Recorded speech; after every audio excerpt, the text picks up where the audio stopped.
What's your lemonade stand story? And he was like, YouTube's going to be the next big thing, Devin. Like, you need to get on that. You need to get on it early. And I'm like,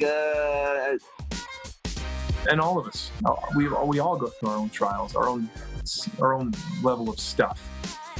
Sure hope this works out. Otherwise, this will be a huge waste of time. I mean, what else is it all about other than just taking risks and continuing to try and grow and hopefully get better and better at making things? Most of the billion-dollar brands you've seen were started by people that were just solving a problem for themselves. We're telling lemonade stand stories from some of the world's top creators, makers, and go-getters. We're rolling right now. Hey, We're having fun. We're rolling. Yeah. Hey guys, this podcast today is sponsored by Yalla, a task management and team collaboration software that we use at Lemonade Stand. We use Yalla to keep all of our team members organized, wherever they are. In fact, we used it to plan and organize this podcast. Visit yalla.team, that's YALLA.team, and try it for free.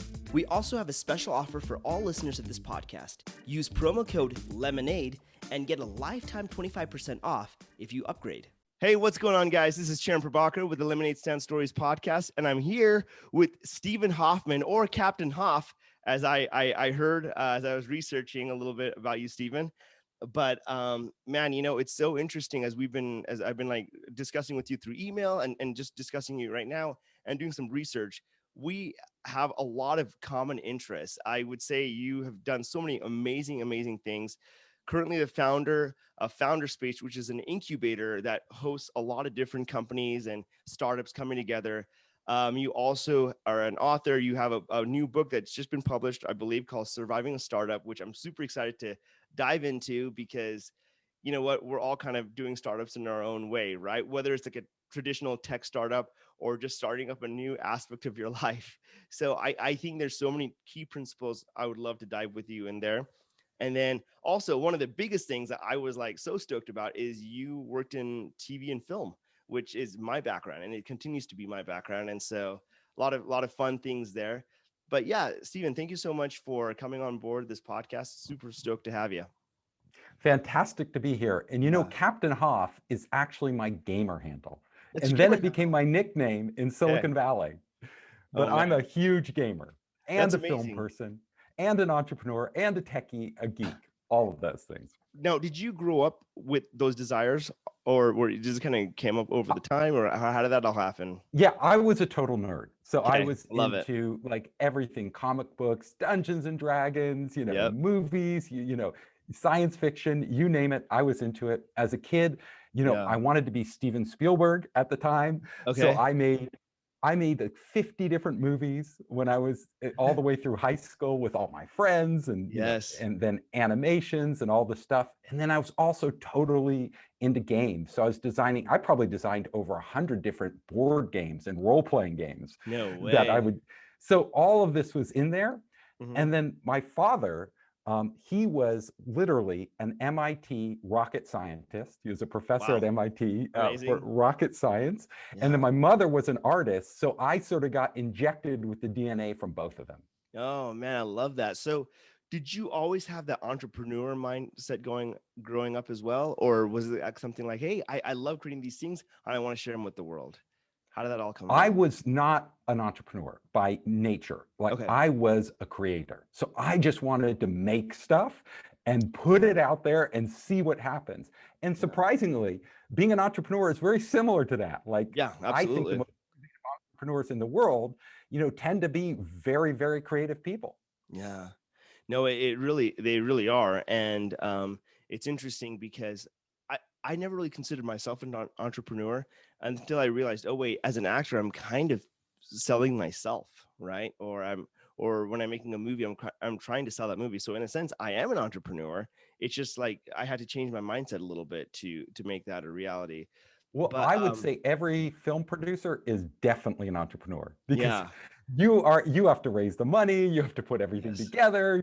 You know, it's a business. At the end of the day, you're either going to make it or break it. Yeah. And the film business, because I worked in Hollywood, the parallels to being an entrepreneur are just, it's remarkable. Like it's the same process. Like you're getting investors, you have this vision, it's going to be a big blockbuster that's going to change everything. Yes. But it's extremely risky and very few of them actually succeed. Yes. So you got to be that 1 in 100 that breaks through. It's true. And it's like, sometimes you have to like have that mentality of like jumping in with both feet and just seeing what happens, to see if you're going to be able to succeed. Right. I think there's go ahead. Keep going. I say, I worked on Sand Hill Road, which is where all the venture capitalists work. And I'm an investor now. But when I was a startup, I was actually incubated in one of the big VC offices. Okay. And I got to see it from the inside at a very early stage. And I will tell you, the business model for venture capitals is the same as the business models for film studios. Okay. They go on a portfolio model. And what they're looking for is like 1 out of 10 or 1 out of 20 of their projects has to be that blockbuster. And that pays for all the losers. So it's literally the same model. It is, right? Like it's the mutual fund mentality, right? You have to have like tons of different mutual funds, tons of different movies, or tons of different like startups, and you're kind of funding them all and just hoping that one takes care of everything else, right? Is that how it kind of feels? Yeah, I love that, man. And it's so interesting. Now I'd love to ask you, because some people, when they have like a lemonade stand story, when they're first starting up, it's like one particular business, but it seems like you've had tons and tons of different interests, which is kind of like me, like tons of different focuses, like with gaming, with movies, comic books. So was there a linear path at all for you as far as your first lemonade stand story, your first go at, starting a business? My life is a zigzag. It goes all over the place. It is. I like to say I've had more careers than cats have had lives. So I love that. I've literally, I've been a manga rewriter. I've done like just all sorts of crazy stuff. I made my own animation. I've been a voice actor. So I did some of the acting, although I wasn't there in person. I've produced films, directed them, wrote scripts, worked in TV development, worked at, big Japanese game companies. So it's been really, really crazy. But I will tell you, I don't regret any of it, even the things that didn't work out, because if you don't try, you don't know. And every time I tried, even if it was painful, like even if it was totally imploded, at the end of the day, I took away a lot from that experience. Yeah. So you said something that I really want to hit on, which is if you don't try, you'll never know, right? But a lot of that involves failing, involves like things being like, oh, this didn't work out, or that didn't work out. How did you find the resilience to keep going when things didn't work out? Because there's a lot of people I know, when things don't work out, they're like, you know what, this isn't for me. I'm going to go to something a little bit more stable. And there's nothing wrong with that. That's their life choice. How did you keep going though, and keep creating when things didn't go the way you wanted them to go? In my first startup, I actually got lucky. So my first startup, I'll tell you that success story, and then I'll tell you the brutal failure that came after that. Okay, so, great. And so my mentality, my first startup was, I was working for this, well, first I was working in Hollywood, and then I met the founder of this game company, Sega, which had just surpassed Nintendo to become the largest video game company in the world. He invited me to come to Japan. He wanted somebody from Hollywood to go to Japan and think of new ideas. So I went to Japan. The founder of Sega, is that right? Yeah, the chairman, the guy who founded Unbelievable. I love Sonic the Hedgehog, so keep going. Yeah, this is great. So this was at the height of Sonic, like when Sonic was like bigger than Mario for a few months, I guess. Yeah, sure. And so he invited me to their Japanese headquarters. They wanted a Hollywood person there to come up with new ideas for games. And, this is my dream. I told you my childhood was making games and making movies, and now I got to do both. So of course I left Hollywood to go to the future. And I was there. We were doing this big project with Michael Jackson, of all people. Wow. It was this interactive simulation ride, and it was just so cool. I got to meet Michael Jackson, all this stuff. I was there. But after a year, being the type of person who wants to do my own thing, not work on kind of other people's projects or be just, an advisor or idea person, I decided I'm going to be an entrepreneur. I could make these games on my own. So I moved back to California, my home area, which is the Bay Area. And in San Francisco, I basically started my first company, LavaMind. And literally, I have an engineering background and I have a film and television background. I don't have a lot of other things, but I love to animate and doodle and draw. So I literally created this game myself. It was like I was drawing the pictures. I was coding the code. I was writing the stories, putting it all out there. Was it all you? Like, did you have other partners, or was it just all you right now? I had my wife. So that's great. And she was like, I would draw the doodles and she would color them in with like Photoshop and other tools. Love it. And this was a homemade game. And we just put this out on the market. Like, we were like, okay, we're just going to do it. Like, we want to make this game. It's called Gazillionaire. And ironically, Gazillionaire, the game was designed to teach you how to be an entrepreneur. And you were like this. Yeah, that's so great. You were supposed to become a gazillionaire, and it took place in the galaxy of Gog. You were a trader, and you traded these weird commodities like lava lamps and jelly beans, and it taught you how to run a business. Wow. We put this out there, literally uploading it. It was the early days of the internet. It almost didn't exist, but we uploaded it to what were called BBSs, bulletin boards, right? And uploaded it there, and then we waited, and people literally had to mail us in a check because there was no e-commerce. So we were waiting and waiting and waiting. And then we get this check, our first check. And it was from none other than Lord Geck. You can imagine. Wait. On these bulletin boards, but Lord Geck, like the biggest game geek in the world, right? Love it. And he just happened to live in the Bay Area. So we invited Lord Geck over to our house, and he's this big dumpy guy with this goatee who's a total nerd. And he was our first, we had dinner with him because he bought our game. It's amazing. We were off to the movies. Our lemonade stand was profitable. No, I mean, we weren't profitable, but we had $15. And then all of a sudden we heard that the largest PC game company in the world at the time was SpectraPro's Microprose Spectrum Holobyte. And Microprose was a company that had launched Sid Meier's company. They had launched Civilization, all these amazing games. And their QA team, their quality assurance team, the testers, basically the people who spend all day testing games, had downloaded our game and got hooked on it. Like, they were all hooked on it. Okay. So they called us in, and the president had just come over from Mattel, the big toy company, and he was this new president of this growing game company. And he basically said, we want to publish your game. And we were like, awesome. Yeah. But we want to hold all the rights. Like, we don't want to give you anything because this is our baby. And if it doesn't, we're already selling it ourselves. Yeah. And we know we can do this. And if it doesn't go, we don't want you to kill it, because all I cared about was that the game would be available forever.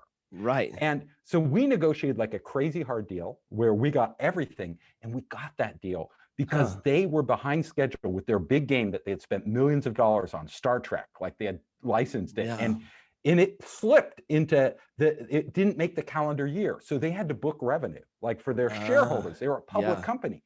And so our dunky little game that we created and drawn ourselves was what they had to ship, like, literally before Christmas. My gosh. Yeah. And so we got every term we wanted, and they shipped the game, and it just did incredibly well. We got incredible reviews, even though the game was like crude, like totally outdated. The gameplay and I think the personality struck people. People were just like, I love this game. Like, and so the game did well. We launched a series of these games, and they all did well.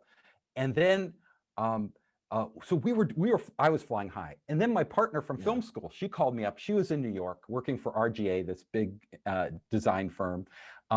And she said, she had just done a project with an engineer from Microsoft, the first like casual, massively multi-user online game. And she says, I want to start a company with you. And I was like, yes, let's start this company together. So we stopped doing LavaMind because LavaMind was making money, but it wasn't like, this was big. Like, we were going to do a massively, we were going to enter we're going to be the future. So we are going to build massively multiplayer online games, and we are going to get venture funding, do the whole thing. So we dive into this venture. It was literally a roller coaster ride, like insanity. We went through many iterations of different products we did. We actually launched the first really popular JavaScript plugin as a game. Like it was a chat game. You chat and play games, word games, as you chatted. Like it was totally, nobody had ever seen anything like it, and it got massive distribution. We won South by Southwest, the number one top prize, like right out of the bat. We were like, we got it made. And then but we had no way to make money. Like literally, this game that hundreds of websites had plugged in. There was no revenue model. It was the very early days of the internet. Yeah, like there's no e-commerce, there's none of that stuff, right? Yeah. Nothing. Yeah. But we found out that a company had just launched online advertising. We thought, oh, online advertising is going to be huge. We have all these users. We'll just plug it in. So we redesigned it. We put ads in it. We put it up there, and we waited. A month later, we got our first check. Okay. And you know what? That first check was less than Lord Geck had paid us for our game Gazillion. Oh man. It was like we couldn't even buy a pizza with it because there was no ad market. There was nobody buying these, they were paying pittance for these ads. It wasn't like today, like where Google made all this money off ads, like there's gazillions of dollars. We couldn't, and we had to survive. Like, let's face it, like we needed money. We were spending money. We had servers, hosting, there was no AWS. It was quite expensive to launch one of these projects in these days. So we were like desperate.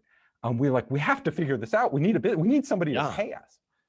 And then we heard through the grapevine that MTV, which was at its height right then, that was like when MTV was really huge, and it's part of Viacom, they wanted to do the first massive interactive television show. And they had gotten Frank Zappa's son, Amit Zappa, to be the host. And it was a music trivia game show that would air on MTV. And they needed a company to actually build the interactive piece so people could play along online and literally in real time put their feed, the scores, the winners online into the TV show so that the players at home could win big prizes, just like the contestants on air, and get their name on MTV. So we heard about this through the grapevine, and we kept calling MTV. We got the number of the senior vice president of interactive at MTV, and we leave messages on his voicemail saying, this is Spider Dance. That was the crazy name of our company.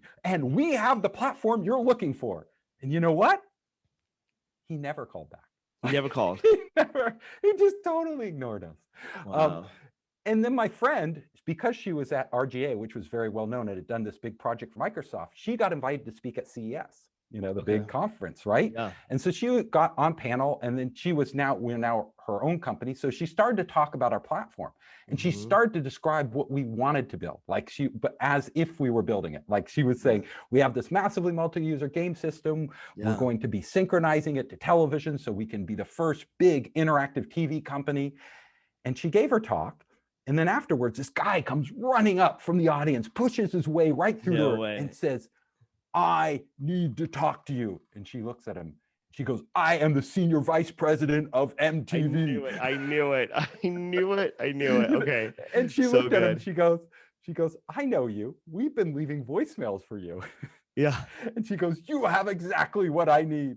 Literally, within a month, we had signed a big deal with MTV. We had gotten our seed funding, our $350,000, which basically, and we promised MTV, we said, no problem, we can build this.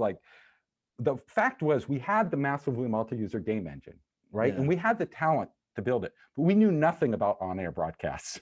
We knew nothing about synchronizing internet to an on-air broadcast frame accurate. Literally it has to be, because if it isn't, people will cheat. They'll see it on TV first, and then if there's a lag time, they'll know the answer and they'll cheat. So literally has to synchronize perfectly and then fed back into TV. We knew nothing. Anyway, we went through 9 months of crazy hell trying to get this conceptualized. We had to design it and build it and launch it. MTV's freaking out because the closer we get to launch date, they in these days, big companies didn't trust startups. It's not like today. It's they looked at a startup and they're like, you're going to fuck up. And I hope I can say that on your podcast. And we are going to we are going to look really bad. And like the senior vice, basically he was going to lose his job if things didn't go perfectly. His job was on the line. And, people get stressed out in the entertainment business when it's on air. They go, television isn't like this internet stuff. Like it works every time. Like, and so we had a tiny team of 10 people. We were like completely working day and night to get this launched. Then we had a venture capital deal predicated on getting this funded. The venture capital and it was by these big Hollywood guys, the former head of NBC Universal, the person who, Michael Milken, the junk bond king, all these people were in on this deal. And they were like, we will give you the money, but only if it launches perfectly. And we're like, okay, so we have double the pressure on us because we're spending every dime we have to get this project on air. Oh man. We launched it. All eyes were on us. MTV did this massive television marketing campaign. And we had negotiated, again, a great deal where we owned the entire server platform. They were just our customer. And they had to put our name on air, like literally everywhere across the country. Like, so our name was everywhere. And we launched this after all these TV ads, users just started to flood in. Now, in these days, there was no scalable system. There was no AWS. We had literally had to co-locate servers in a server facility in Monmouth that nobody had ever heard of, and build it all out ourselves, basically build out AWS. And we had no way to test it, to load test it. There was no way to know how much, and it was very early. They didn't have these tools. Like, for sure. We didn't know if it would work. Users just started to flood into there. And then all of a sudden, our servers went down. No. I got a call from the senior vice president of MTV, and you don't know the expletives he was using on the phone. Oh my gosh. What the blank is going on? Yeah. Your thing just crashed 10 minutes into the show and nobody can get on. No. So I'm like, just wait a second, calm down. Let me talk to our engineers. Engineers calling them up. What's going on? Yeah. Thing is down. They're like, somebody is doing a denial of service attack on us. Literally, some nefarious person out there they had heard about all the TV ads. It had gotten so much hype that they wanted to be a troll and bring us down. Oh my gosh. If it wasn't hard enough for us to even accommodate the users, now we had this massive denial of service attack. So they were out there blocking IP addresses manually. They had nothing like Cloudflare or all the tools we have today that will do it for you automatically. Literally, they were manually trying to block these IP addresses. And a couple of minutes later, back online. We were back on business. And we were like, it was a denial of service attack. We got it blocked. We're back in business. The show went flawlessly after that. We breathed an enormous sigh of relief.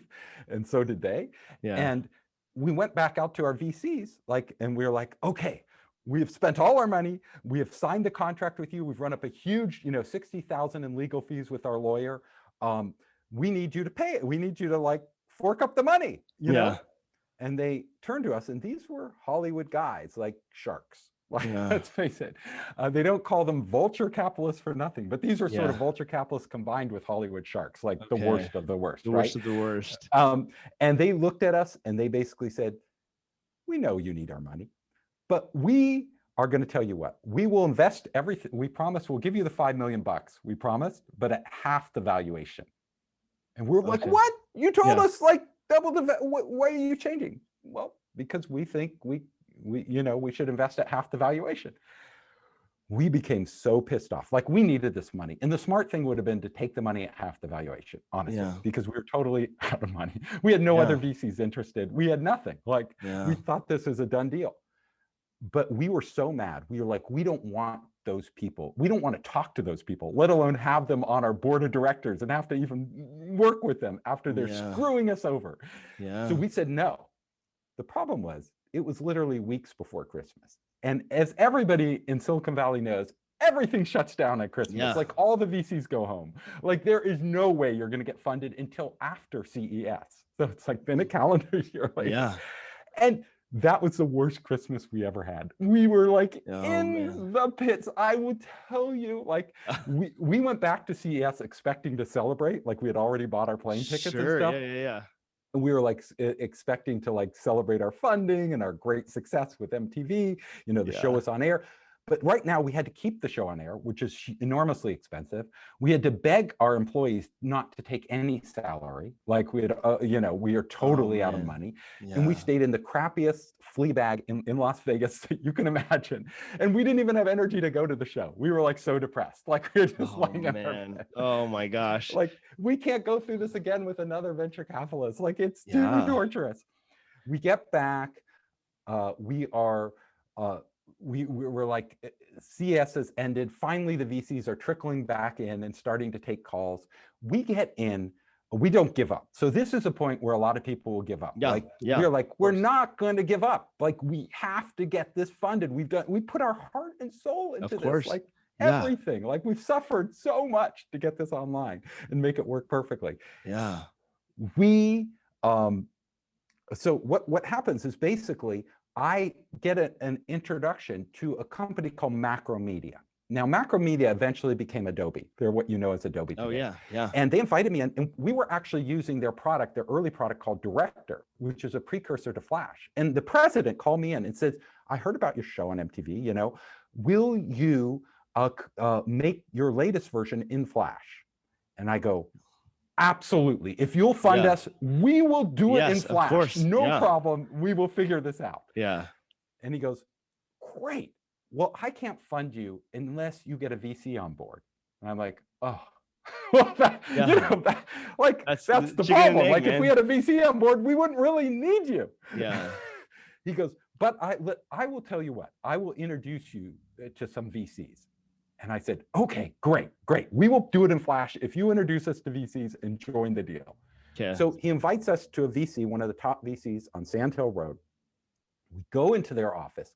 And, you know, I've been trying for a year now to raise venture capital, and I only got that one party interested. I wasn't a very good salesman at the time. I was like literally awful. Like I didn't know how to. I didn't know how to sell. I was a nice guy. I'd always tell them the truth. You know, like we were running out of money. You know, I just wasn't good at negotiating. But I learned during this past year that it's like a poker game. Like you have to be able to play poker. But so I realized that Macromedia, as the president, as nice as they were being to me, this was a test. They were going to bring me into one VC, and he actually came to that meeting to watch me pitch. And he said he'd introduced me to a lot, but literally, if I didn't hit it out of the park on this one, he was probably going to walk away. And that's just what people do, right? So it's a test. So I'm under a lot of pressure. And our company's about to go under in 2 weeks. Like there's no way we can pay the hosting fees or anything else. We're dead in the water.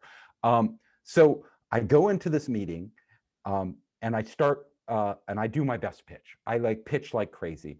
And the VC at the end of the meeting, he's like stone-faced. Like he looks at me, and at the end of the meeting, he turns to me and he goes, can you excuse me for a minute, and walks out of the room. No. And he left me there with the president of, you know, Macromedia, Adobe.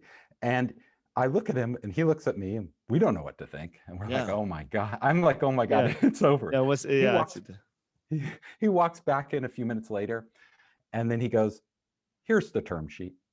I want to give you $7 million and I want you to sign right now.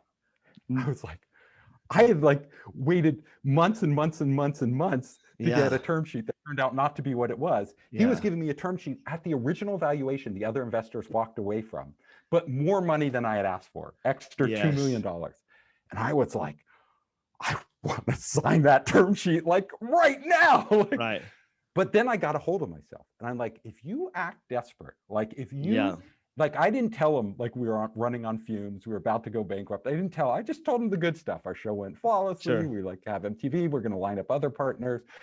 And I literally said, no, I will not sign that term sheet because that is more money than we asked for, which in essence lowers our valuation. Even though let's face it, I was super happy to have. Of course. But what I told him in our poker game was, I said, you know what?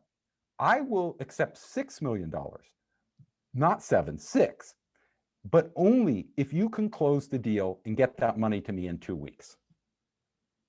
So he thinks I don't need the money because I'm ready to walk. And he was like, absolutely, we'll get you the money in 2 weeks. We'll close this deal, because usually it takes a month more to close these deals, sometimes 2 months. I'd been through a process that was several months that didn't happen. So I wanted to know in 2 weeks, like we needed that money in 2 weeks. He said, I'll do it. And literally I signed the term sheet. We had the money in the bank 2 weeks later. We were off. We opened up Spider Dance in Hollywood. I moved from Silicon Valley down to LA. We had these big offices on Venice Boulevard. We lined up NBC, History Channel, Game Show Network, Warner Brothers. Company, all the major studios were coming on board with us. It was amazing. We were at the top of our game. And then we actually hit a point where a big public company came to us and said they wanted to buy us. They were like, we're going to write you a huge check. We're going to buy you. You're the #1 interactive TV company in the world today.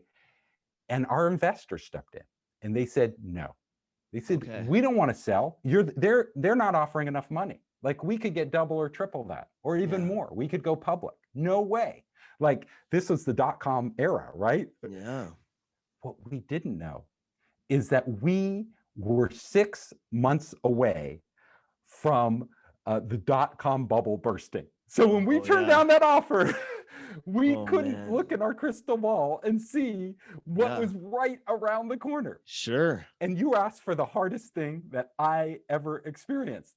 Literally 6 months later, after we turned down the deal, even though we had all these major media companies as our clients, the total market just crashed, imploded, like overnight. Like, literally, NBC had an interactive group at the time that was 250 people, which was big for the time, like really big. And that, and I went back into their office after the implosion happened. They had 3 people, like three people. And they looked at me and they turned to me and go, we are really happy to be running your show. Like, your show is great. The interactive, it works perfectly, but we aren't going to pay you anything. Like, and honestly, we were selling out the ads. We can't even do that. We don't even have that support anymore. So literally, you have to sell out these interactive ads and make the money. And all our other customers, Warner Brothers, you name it, they all started turning to us, and they all started saying, interactive TV is great, but it's totally experimental for us. Like, we will not pay you for this anymore. You literally have to start, you have to figure out how to make money. But there was no ad market for normal ads, let alone for these interactive television ads. It was just totally there. It didn't exist. So they were basically offering the interactive ads to their customers, their big customers, their big advertisers, as a bonus. They weren't really making money, and then they were paying us. But now that the bubble had exploded, advertising revenue on TV was plummeting because all the .coms were no longer spending, so that they had to cut everything. So we were left in this precarious position where we had no money, no customers, and no VC wanted to fund anything at this time unless it was an absolutely sure deal. And we were far from sure. So literally, it was so painful. We watched our baby die slowly. Like, as our money depleted, we had that $6 million, and we layered on top of that a lot of debt financing, millions and millions of debt financing. But we were right at the point then where we were ready to raise more money. Like, we were out of money. And literally had to start laying off our employees. We could barely keep, it was all back to like the day where we could barely keep our servers running. Only this time, like, our customers weren't paying us and VCs just weren't going to fork up the money. Like, they were all retreating. Like, they were in full retreat mode. The .com bubble was over. Like, so there was no way out. All I could do was the venture bank that had loaned us millions of dollars. We might've been able to keep running, except we had huge interest payments on these millions and millions of dollars that we couldn't meet. And they had hired an ex-Marine to actually come in and bully the companies because they were in bankruptcy, like, because all their companies were going. So an ex-Marine comes up to me and he's like, you must pay us. Like, we want the money now. We're coming in to repossess everything. And I turned to him and I was like, you can have everything. Like, literally take all our furniture, take it, we can't even pay the rent. We're like way overdue on the rent for our office space. Like, we're not going to keep that furniture anyway, or the computers. And I did a deal with him. I basically said, look, you take the IP that we have and forgive our debt, because that's all we have of value is the intellectual property. And I cut that deal and we walked away. Wow. But I will tell you, I had given it all up, right? We had no more intellectual property. We couldn't, all the stuff we had built, we couldn't use. So painful. I can't tell you, I blamed myself, right? Because part of it was, I should have taken that deal, right? I shouldn't have listened. You know, I could say it was the investor's fault, but I was the CEO. I owned, and we still, the partners and the 4 partners in the company, we owned the majority of shares. We actually could have overridden the VC and sold out at the height of the market. We didn't do that. And so I blame myself. And what I learned, I had this negative script running in my head, telling myself over and over and over again, you failed. You're a failure. You shouldn't be a CEO. How could you possibly go through this again, where you invest your whole life and soul into this project only to have it, crater like this because of a decision you made? Yeah. And I go, and then this went on for months, this kind of depression. This negative talk, I couldn't get out of bed. Yeah. And I couldn't forgive myself. And it was just awful. But then I started to listen. You're playing the script in your head over and over and over again about, the mistake you made, how you are a failure, how, you can't go through this again. If you listen to the script, all of those things will come true. Like literally, that will be your life from this point on. And you're young, you're in your 20s. Like, what are you doing? Like, you did an amazing job. You should look at the positives. Like, you achieved an amazing thing in an incredibly short amount of time. And then life throws you curveballs. Like, you couldn't have predicted these things. And you never know what the right choice is at the time. The information is incomplete. So I decided to rewrite the script in my head and tell myself, not say I didn't make mistakes, because that would just be delusional, right? Like, I could say, I would admit I made a mistake, right? And I could have had a different path, but also say that this isn't the end of things. This is just the beginning. This is just another one of your crazy adventures, like that you are about to go on. You're in your 20s. You have so many more opportunities ahead of you. Just pick yourself up and go. And that's what I did. And well, let me ask you something real quick. How did you get the strength to do that? How did you get the strength to change the story in your head? Because that's a very enlightened perspective to finally pull yourself back almost and have an out of body experience watching those narratives and being like, this narrative isn't serving me. They're just bringing me down a little bit more, and I need to rewrite the story so I can have a better future. I need to rewrite it so I can realize, hey, I'm still in my 20s. I've got tons and tons of opportunities. How did you get to that point? Because that was the hardest part, right? Because when you fail, it's really hard for me being a creator, and I think it's hard for anybody who really builds something to separate your own identity from what you were working on, because what you were working on is so much part of your identity. Like it is your and I'm baby, the type of person. Right? Yeah, and I'm the type of person, like a lot of people out there who tend to be entrepreneurs, is we're always looking to prove to ourselves through our next challenge whether we're really up to the par to do it. And I had succeeded in a reasonable way with my first company, but that was a small business, right? Yeah. It was a lucrative business, but it wasn't like this huge, thing that we were doing in my second company. And then the second one, I felt like I could have done more. Like I could have seen it coming. I could have pivoted the company. There were things, and there probably were things that I could have and should have done, but I didn't.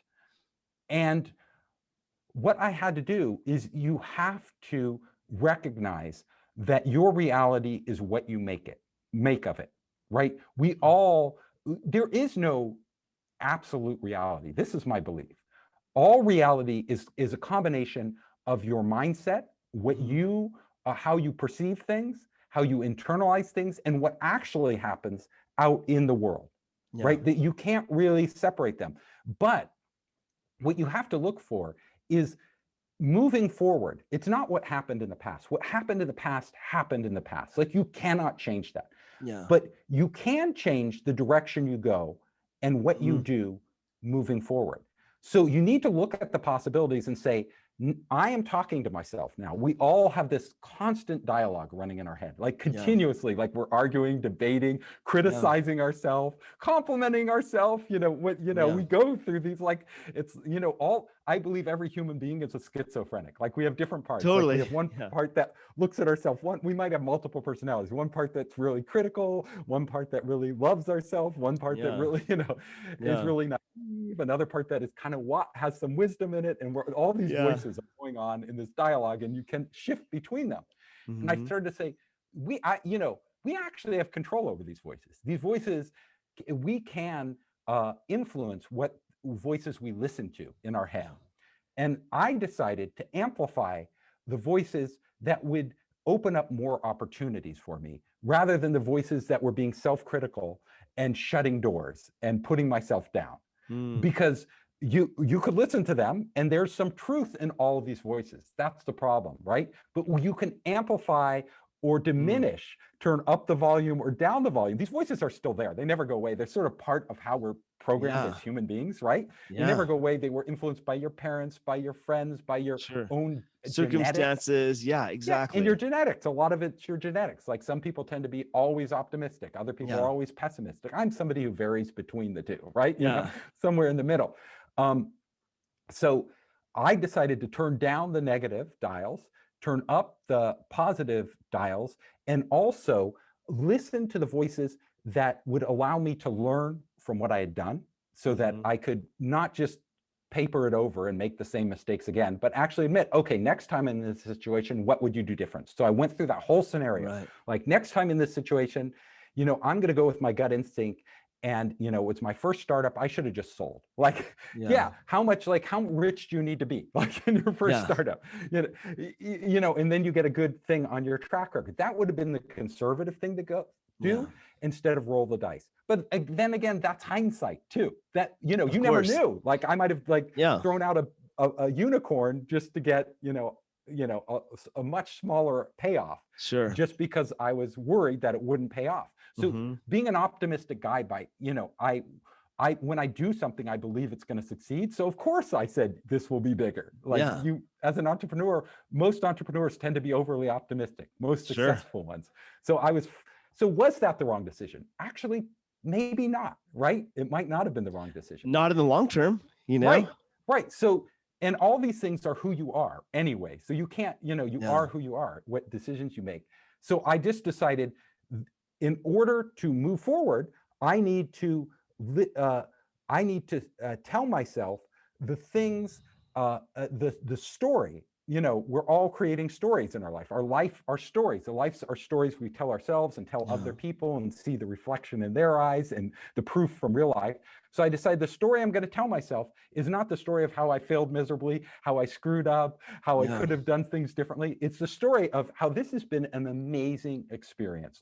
And I was so fortunate to even go have all the good things I had and actually move forward with this. And that story will allow me to open up new opportunities, because I'm going to try again. I'm going to do another startup. I'm going to do more projects. And I don't care now if they fail, because I know it won't kill me. I love that, because now you have detached yourself in a sense. Your value is not based off of the outcome of your business. There's a huge part of it, but it's just but at the same time, it's if it doesn't go well, you're still going to keep going. You know what I mean? That's absolutely right. You summed it up perfectly. I should have said that myself. No, that's great. That is a perfect, the moral of this story that I'm telling you is that the value shouldn't be based on outcome, because you can't control the outcome. You can only control your actions and then your reactions to what happens. Well, look, 2020 is a perfect example of that, right? When COVID hit, it shut so many people down, so many industries came down, and I have a buddy of mine who's he's an entrepreneur himself, and he came up with a really cool idea involving an adventure hunt, kind of like a scavenger hunt for corporations and stuff, where they'd go to really exotic places and do all these things. And his business was taking off. And the next thing you know, of course, COVID hits, and you can't travel anymore, you can't do anything anymore, and he's just and I could tell he was very deflated, because it's like, well, what are you supposed to do? But he's still trying to figure out different ways to innovate and come up with different things. And now that things are kind of opening back up, it'll probably pick back up again. But yeah, it's very interesting what happens to people when they're just like something that they're like really going for, or putting all their energy into, does not like bear the fruit that they want it to bear. And the thing is like, as an Absolutely. actor, I feel like this has been my life, like it's like a life of rejection, but it's okay. I'm okay with that. Because I finally got to this point where I'm like, wow, okay, I'm still alive. I'm still kicking. I didn't get Being that an part. actor prepares Yeah. you perfectly for being an entrepreneur, I because think you have to so. deal with Yeah. this rejection. You also have to not internalize it and make it Yeah. about you, right? Yeah. Just because they rejected you for the part doesn't mean you're a bad actor, right? Yeah. It just means, maybe Yeah. you weren't who they envisioned in this role. Right. And it's so interesting. I remember I would have so many auditions, because oh my gosh, I don't even know how many auditions I did in LA, maybe like 1,000. I don't know. So many, and I would have auditions where I would go out and I thought I just did the best job. I thought I like nailed it. And the casting director was like really excited about the connection that we had when we were doing the audition. No callback, no nothing, no. And I'm like, And that's so painful. And how can you not question and I'm yourself like, at am that I? point? And then there were times I remember where I went in and I bombed it. I know I bombed it. Like, I was kicking myself out the door. I'm like, why am I even in this business? And the next day they're like, hey, you got the part. And I'm like, what is happening right now? Nothing makes sense. And so I'm like, okay, there is something, there's an outer force that's at play here. I don't have control over everything. But like you said, having the ability to know how to act and react to situations, instead of like panicking and like thinking that your attachment or value is based off of like how The successful outcome. your company is, Yes. So I love that. I absolutely love that. So now, where are you in life? Like, where has all of those things landed you? Because you now said you yourself are an investor. You're the founder of Founder Space. How did that all come about? Yeah. So I have 100 more stories to tell, but I All won't right. tell all those that are in Oh, between. man. I'll jump to the present day. Okay. So Well, the listen, present I day- would love to hear those stories. Maybe we can do another revisit podcast down the road. But because I'm just so fascinated by, this whole thing. So in the present day, I ended up starting an incubator. So after I did 3 venture funded startups and 2 bootstrap startups, I decided I am going to do an incubator, because I've learned a lot, right? And I love mentoring and working with entrepreneurs. I love the ideas. I love the adventure. I don't necessarily want to go on that roller coaster ride every time, but to be an observer of it and to be a help on the sidelines is great. So right now, we started Founder Space in San Francisco and basically launched in a big way over the past, we've been doing it 10 years. So we've been doing it quite some time.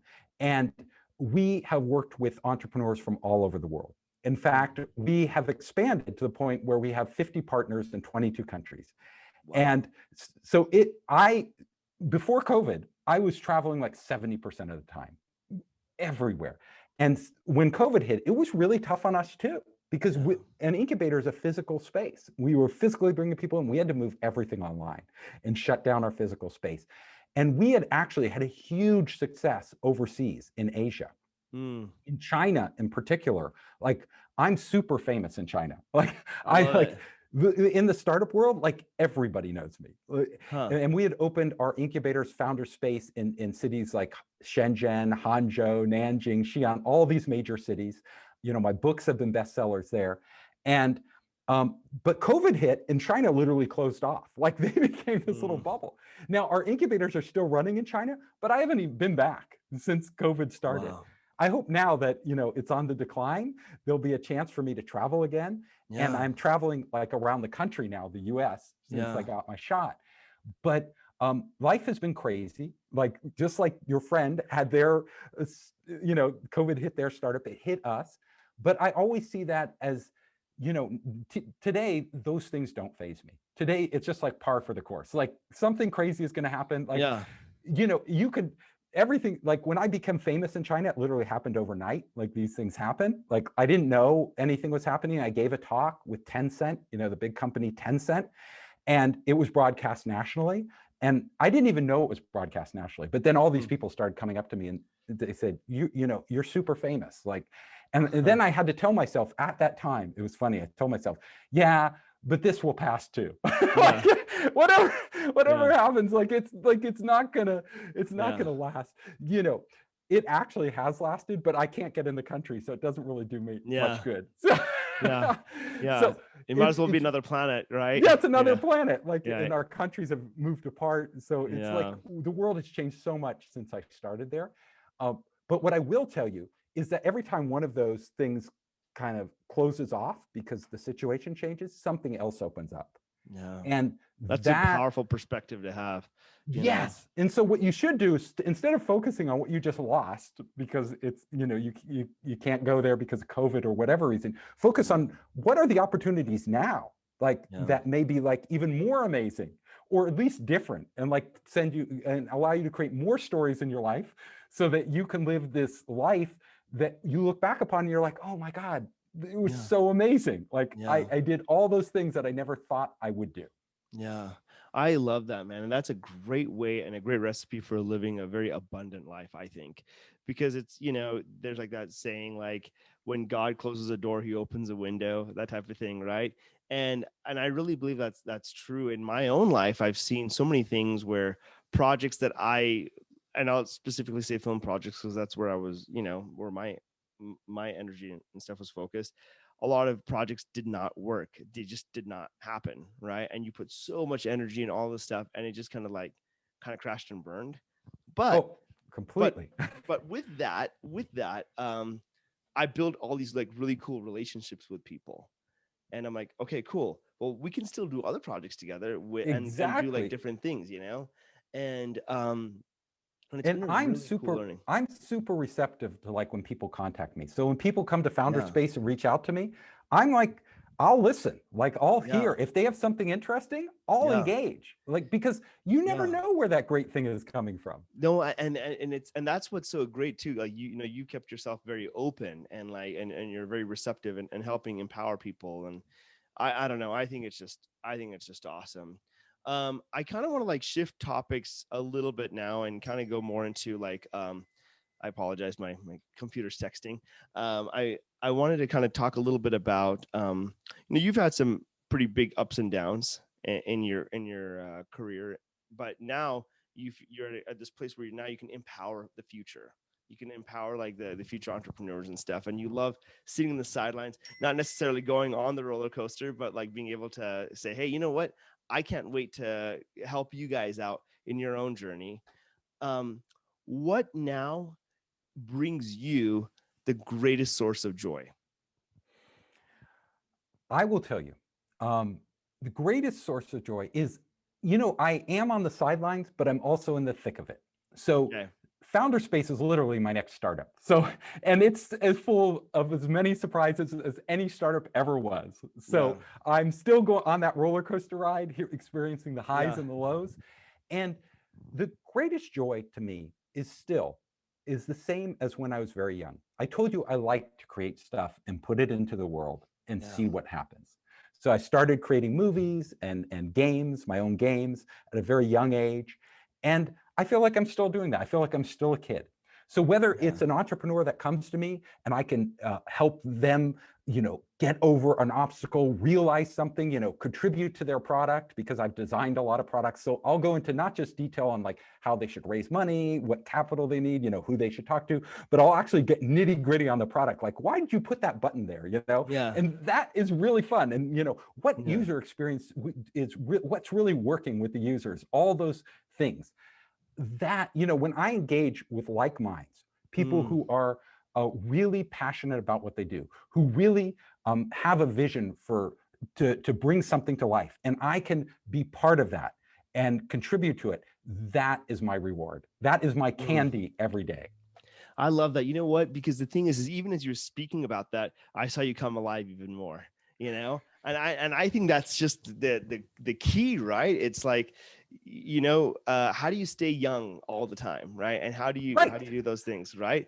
And for me, like it's like having those experiences or creating things like you're saying, it was interesting because just last week I was finishing up this film I was working on, and as a part of our end sequence, there was a sequence where we were all like the actors were all sitting in like these demolition derby cars doing donuts and spinning around and like pretending to shoot aliens. Yes. And I remember thinking, like, I cannot believe that this is my life. This is amazing that this is my life still, and I'm having such a blast doing it.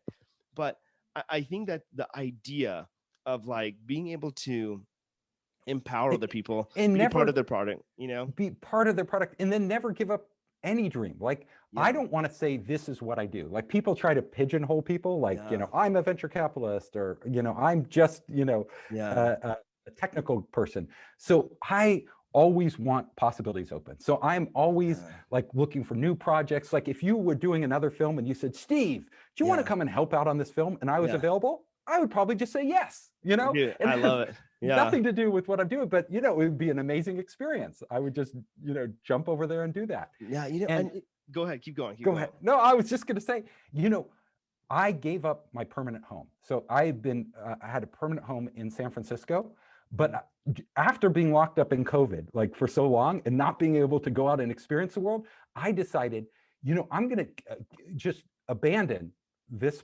living in San Francisco and not have any home at all, because then it will force me to never sit in one place. I will always be moving around and always be having new experiences. So right now I'm literally living out of Airbnb. Like, you know what? I think that's actually really brilliant. A buddy of mine, he and his wife, and they have like 4 or 5 kids. His wife has major wanderlust, is what he described it as. And so they decided to travel the world. They're like, hey, with remote schooling and education, they can do education anywhere. Let's just go have life experiences. And so for the last couple of years, they've just been kind of traveling the world, living in like Asia, different places for like months to month. Of course, with COVID hitting, they weren't able to like travel as much, but they still have that same type of mentality of like kind of going and experiencing different things. It's powerful, man. It's so powerful. It's so powerful, and it makes your life so much richer. So I've been staying 1 week in every location. So I'll go for 1 week, and I literally went across the country. Santa Fe, all the way across to the East Coast, up the East Coast. I'm in Boston now. Then I go to Niagara Falls, and then I go to Detroit, Chicago, and on across the country. And and next I'm going to go overseas. So for now, I'm doing the U.S. tour. So is this all 1 week stays at all these places, or do you go longer? I like a week because I'm working as I go. So I want to have some time to see the place, but so then I always have at least a couple days in every location to hang out and just have fun. And then the rest of the time I'm doing my work. I'm running my company. I'm talking to you. Yeah. No, I love it, man. That is awesome. That is so great. One of the greatest joys I've had is to be able to travel for work and to act like, and so the other day, it was like actually a week or 2 ago, I was in Hawaii filming a commercial. And I mean, dude, I'm flying to Hawaii to film a commercial. Like, that's just amazing, right? It's so much fun. It's so much fun. And so I'm very, very fortunate to have had opportunities where I'm able to like get out as well. And I'm like you in that sense. Like, I don't like sitting around in just one place. I love to like be out and doing things and exploring and experiencing things. And if I'm not doing that, or if I'm stuck in the same thing over and over and over again, I feel like the sense of like being stuck, or feeling like I'm being trapped a little bit. So like I'm not really living. Yes. I'm trapped in a claustrophobic. So COVID was tough, but now hopefully we won't have, the variants won't take over, and we will be free to return to our wandering lives, our meanderings. And what I hope to do in the future is, my mission is really to empower creators. So it doesn't matter if they're an entrepreneur, if they're an artist, filmmaker, writer, whatever it is. I want to empower them, because I really think everybody is an entrepreneur. Like, it doesn't matter. You have to build something. Like, so whether you're a fine artist, you still have to build something. You have to build your name, your reputation. You have to get your work out there. You have to get galleries to take it. I have a lot of friends doing that, and I'm helping them. Like, I'm working with one of my friends in San Francisco. He's this amazing artist called Brian Goggin, and he is working on his next big sculptural project. He's been reasonably successful. He hasn't been like world famous, but in the Bay Area, he's pretty successful. I'm trying to help him get to the next level. So just in the same way, I would mentor and help an entrepreneur. Oh man, I love that. That's so great. Okay, so I want to wrap up with just 2 more questions, if that's okay. Last thing is like, well, second to last thing is, what is your greatest fear right now? My greatest fear is, I think my greatest fear is always that I won't be able to do what I'm doing now because of health reasons. Like, you know, people's health is very precarious. My health is good now, but I've seen it with other people, like with my father. He got chronic fatigue syndrome, and literally, you know, that he was my age when he got it, and that literally wiped him out. Like it was really sad because, and so I look at my own health, and I'm very fortunate to be in good health. But if you ask me my greatest fear, it would be like to end up like my father and not in a position to really act on all these things that I still feel I want and need to do. Oh, that's a good answer. That's a great response. And then the last thing I was going to ask you, excuse me, is what advice would you give your younger self, the young Stephen Hoffman, the one that's like barely starting Lava Mind, or the one that's like barely, like designing all these different board games, and he's like, you know, bright eyes. I mean, you still have bright eyes, but you've also have bright eyes with a lot of experience. You know? So what would you give that? What advice would you give him? I would give my younger self the advice: you don't have to suffer to achieve your dreams. And by that, I mean self-imposed suffering. You're going to suffer no matter what. There is some suffering, but you don't have to make it worse, because it's not it's not how hard it is that determines whether you achieve your dreams. You can actually make it a very pleasant, joyful experience.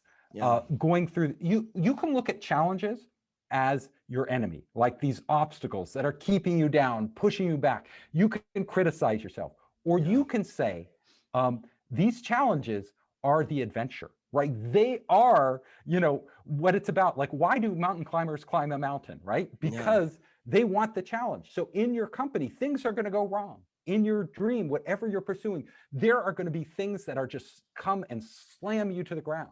Well, instead of laying on the ground feeling sorry for yourself, tell yourself, like, get up. I wanted to tell my younger self, just get up and laugh at it. Like, it doesn't matter. Like, if this company goes bankrupt, it doesn't matter. Like, that's part of what this story is supposed to be. That's what I wanted that's what I came to understand. And if I had understood that younger, who knows? Like, I could have, well, I might not be the person I am now. So maybe I was lucky to have that experience, but I definitely wouldn't have suffered as much in my early stages. I love that. That's awesome. That's great. To get up and laugh at your challenges. That is powerful stuff right there, you know? Well, I appreciate you coming on here, Stephen. This is like, you've given me so many things to think about for myself. And even like the way you're living currently, like traveling and like experiencing life while working. I'm like, man, can I do that? Is there a way that everybody listening can do that? I will tell you, because you can budget it. It doesn't cost more. Like, it can cost pretty much a little more for the rent, but not that much. But food is the same. Everything else is the same. And once you're going, you're going. You're free. Going. Yeah. And you'll open up a whole bunch of opportunities. No, I love that. That's so awesome. Well, thank you so much. I really appreciate you taking the time to be on this podcast. And any last words before we wrap up?